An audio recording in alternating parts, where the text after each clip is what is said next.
ద్రోణాచార్యుడు మరియు కృపాచార్యుడు అర్జునుని గురువులు. భీష్ముడు మరియు సోమదత్తుడు అతని పితామహులు.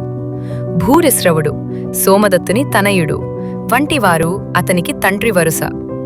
పురుజిత్తు, కుంతిభోజుడు, శల్యుడు మరియు శకుని అతని మేనమామలు. ధృతరాష్ట్రుని 100 మంది కొడుకులు తన సోదరులు. లక్ష్మణుడు దుర్యోధనుని తనయుడు తన బిడ్డ అన్న పదాన్ని 2 సార్లు వాడాడు. మొదట, నేను వారి బంధువును మరియు శ్రేయోభిలాషిని అయినప్పటికీ వారు నన్నెందుకు చంపడానికి పూనుకున్నారు?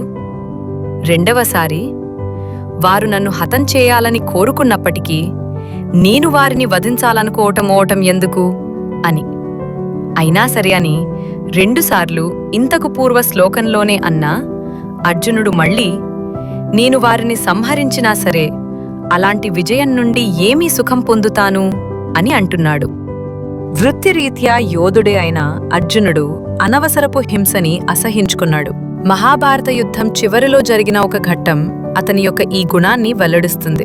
100 మంది కౌరవులు చంపబడ్డారు. కాని దానికి ప్రతీకారంగా ద్రోణాచార్యుని పుత్రుడు అశ్వత్థామ రాత్రివేళ పాండవ శిబిరంలోనికి చొరబడి ద్రౌపది యొక్క 5 పుత్రులను వారు నిద్రిస్తుండగా చంపివేశాడు. అశ్వత్థామని పట్టుకుని అతన్ని పశువులాగా కట్టివేసి అతడిని శోకిస్తూ ఉన్న ద్రౌపది కాళ్ల వద్ద పడవేశాడు అర్జునుడు. కాని క్షమాగుణము మరియు సున్నిత హృదయం కలిగిన ద్రౌపది అశ్వత్థామ తమ గురువు ద్రోణాచార్యుని పుత్రుడు అయినందువల్ల అతన్ని క్షమించాలి అని అన్నది. మరోపక్క అశ్వత్థామని వెంటనే చంపివేయాలని భీముడు అభిప్రాయపడ్డాడు.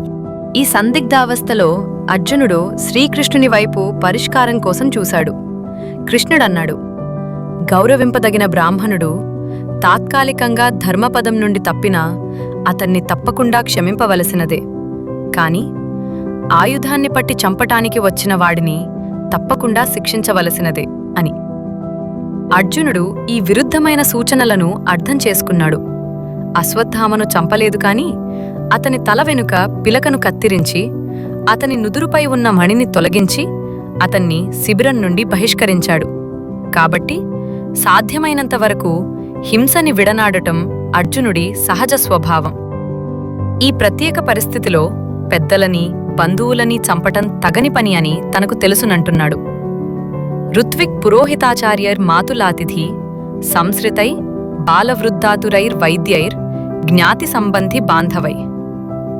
యజ్ఞం చేసే బ్రాహ్మణుడు, పురోహితుడు, గురువు, మేనమామ, అతిథి, తనపై ఆధారపడి ఉన్నవారు, పిల్లలు, పెద్దలు, వైద్యుడు మరియు బంధువులు వీరితో కలహం పెట్టుకోరాదు. దురాశకు వశమైపోయిన కౌరవులు విచక్షణాజ్ఞానం కోల్పోయి ధర్మపదం నుండి తప్పుకున్నా ఏ దురుద్దేశం లేని తను ఈ పాడుపని ఎందుకు చేయాలి అని అర్జునుడు భావించాడు. కుటుంబ పెద్దలు తమ వంశము యొక్క పురాతన సాంప్రదాయాలు, ఎంతో కాలంగా ఉన్న ఆచారముల ఆధారంగా విలువలను, ఆదర్శాలను తమ ముందు తరాల వారికి అందచేస్తారు. ఈ సాంప్రదాయాలు మానవీయ విలువలను మరియు ధార్మిక పద్ధతులను పాటించటానికి కుటుంబ సభ్యులకి దోహదపడతాయి. కుటుంబ పెద్దలందరూ అకాల మరణం పాలైతే వారి వచ్చే తరాల వారికి పెద్దల మార్గదర్శకత్వం, శిక్షణ లభించవు. అర్జునుడు ఈ విషయాన్ని తెలుపుతూ, వంశములు నాశనమైనప్పుడు వాటితో పాటే ఆయా సాంప్రదాయాలు కూడా నశిస్తాయని, అప్పుడు మిగిలిన కుటుంబ సభ్యులు ఆధార్మిక, అనైతిక అలవాట్లు పెంచుకొని తమ ఆధ్యాత్మిక ఉద్ధరణ అవకాశాన్ని కోల్పోతారని అంటున్నాడు. ఈ విధంగా అర్జునుడి ఉద్దేశంలో కుటుంబ పెద్దలు ఎన్నటికీ సంహరింపబడరాదు. మహాభారతం తెలుగులో మీకోసం దయచేసి సబ్స్క్రైబ్ చేసుకోండి.